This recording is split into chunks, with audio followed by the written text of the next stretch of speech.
Gemara Sanhedrin nous dit que un jour, David a demandé à Hachem, Kadosh Baruch Hu, 3 fois par jour, le Klal Israël, chaque personne, te prie, Eloké Avraham, Eloké Yitzhak, Eloké Yaakov, Dieu d'Avraham, de Isaac et de Jacob.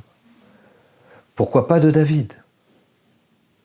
Ajoute, s'il te plaît, Eloké David. Hachem dit, eux, je les ai éprouvés. Et ils ont surmonté l'épreuve. Toi, je ne t'ai pas éprouvé. Alors, arrêtons-nous là 1 minute. On connaît l'histoire Avraham, Yitzhak, Yaakov, et on vient de connaître mieux l'histoire de David.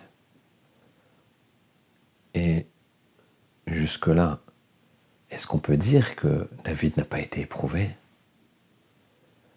Donc on voit bien qu'on ne connaît pas si bien l'histoire d'Avraham, Yitzhak et Yaakov. Parce que si ils ont été beaucoup plus éprouvés que David, il faut croire qu'ils étaient face à des épreuves énormes.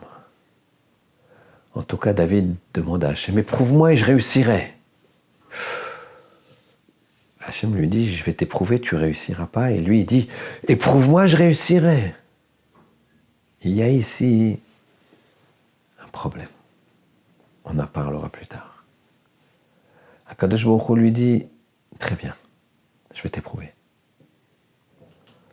Et ce jour-là, David est monté sur le toit de son palais, il faisait chaud. Il a vu un oiseau.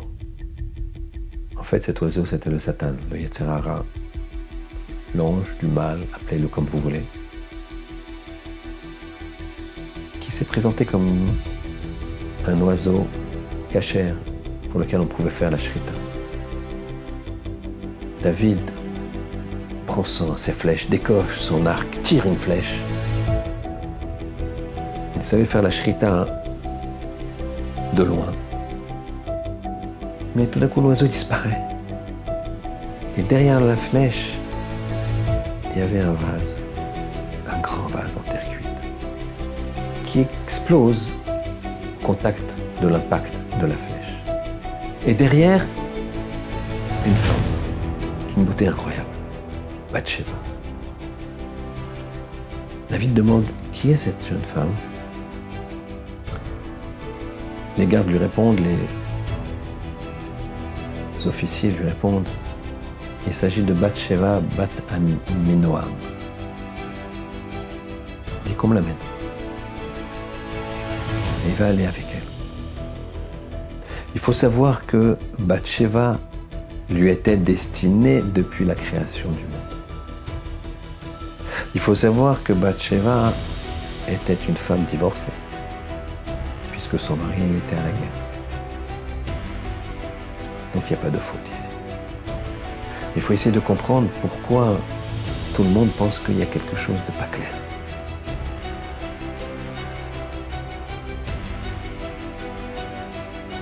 Pour ça, on va essayer également de comprendre comment se fait-il que tout ce qui touche Mashiach, c'est flou. La première histoire, c'est Yehuda avec Tamar, c'est flou. Si on remonte vraiment loin, on a l'histoire de Lot et de ses filles, parce qu'il y a Moab vient de là. N'oublions pas que Ruth, elle vient de Moab. Ensuite, Ruth et Boaz.